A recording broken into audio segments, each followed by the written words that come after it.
Hello, YouTube. It's me, John Avenger, once again, and welcome to another review of Woman's Touch Month. Yeah, this is a good film this time. It's not a piece of garbage like Tara was. And this is a 2023 Hulu movie that I finally saw. Yes, I saw it on Disney Plus because I have Hulu now with the Disney Plus package. So I ran and watched it today. It's an American science fiction horror film with very little dialogue. It's mostly like 2 words in the movie and some like one-word phrases and a lot of sound effects, because this director knows how to do atmosphere. It's directed by and produced and written by a man named Brian Duffield. The film stars Caitlin Dever, and you know how I feel about her. I'll get to that. As a young woman living alone, shunned by the local townspeople, who must fight off a home invasion that has unexpected consequences. It only has 5 words of dialogue spoken in the entire film, which is something refreshing, because most of the films I saw in the theater this year had too much dialogue.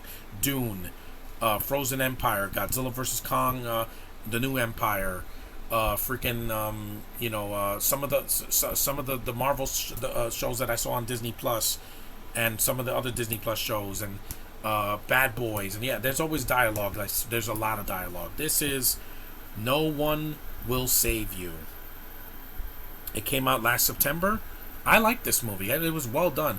This director should have done Alien Romulus. Maybe it would be less. It would be shorter, or he should have directed a movie that didn't need a lot of dialogue, like Eternals. It would have been 90 minutes and not 2 hours and 20 minutes. Also, this film looks great. It's got a modest budget, $22 million, and the budget looks better than $200 million movies that came out last year, or $300 million movies like Fast X. This is actually the film, not a CGI cartoon. There's CG in it, mainly the flying spaceships and the aliens, but it looked great. Better than Independence Day Resurgence. And I'm gonna say this right now. No, Josh is you're gonna flip backwards and do the spider walk on the side when you hear this, Josh. But I know you've heard this many times before in my Booksmart review, my Booksmart live stream, and my review for Short Term 12. Caitlin Dever is gorgeous. Everything that she does in this movie, I was just entranced by her. Her beautiful dress at the end, I'm not going to spoil it if you didn't see it. Her gorgeous smile, the most winning nose I've ever seen on a girl's face. Her expressions on her face, when she's scared. This girl needs a franchise, like, real quick before she's 30, because she is so freaking good in this. I'm like, she doesn't have to say anything, and I know what she's feeling when she's looking at her, looking at herself in the mirror and putting on lipstick. I'm like, that is hot. That's what I want to see in Gwenpool. Her being feminine. You don't have to be pandering to do that. She's so good in this. She actually is a badass. She, fights off the aliens. She's not just running away from them. It's a cat and mouse kind of a game in this movie. And like I said, there's tension. The aliens look scary. They're not goofy looking aliens from Signs or whatever. And, she's just fantastic in this. And I'm shocked she hasn't done a franchise yet. And the reception for this was well done. No One Will Save You was the most streamed film across all platforms in the U.S. in September of 2023. Of course, there was the writer's strike, so there wasn't a lot of new television at that time. And it deserves it. It's really good. It was the 3rd most streamed film across all platforms in the U.S. that day. It's got tension. It's got atmosphere.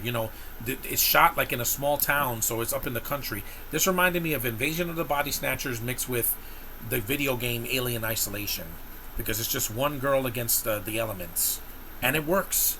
It works because it's not shoved down your face. It's not it's a female empowerment movie without being pandering, because there's no dialogue to preach. So it's just her reacting, and it works.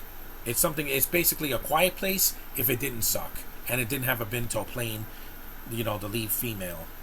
A home invasion thriller with an extraterrestrial twist, No One Will Save You serves up more genre fun from writer-director Brian Duffield and proves Caitlin Dever doesn't need much dialogue to command the screen. Exactly the freaking mundo. She can just look at the camera and go, and I'll be like, yeah, again. And I don't even jerk off, guys. It's just an image. She's beautiful. I love looking at her act. I love, when she's wearing a dress and being all feminine and girly. That does things to me, because I'm heterosexual. No, yes, I am. I look at a girl and my head starts spinning. Not like The Exorcist, more like a Looney Tune. and she commands the screen. I want her to get an Oscar nomination one day because she's way too good for just being on streaming. Her and Noah Centineo, they're very underrated when it comes to their performances. They're good in everything, guys. Best Actress in a Limited Series, and she got nominated but didn't win. She should have won. She's also got a Fangoria Chainsaw Award. She should win one of those.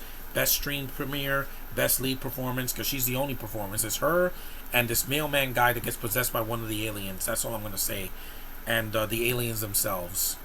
Best TV Movie, Best Directed. Yeah, this should have been in the theater.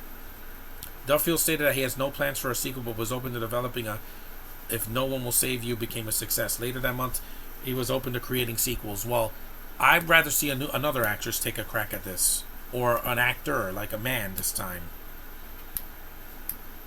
I'm just saying that this is the kind of director I want to see get more work.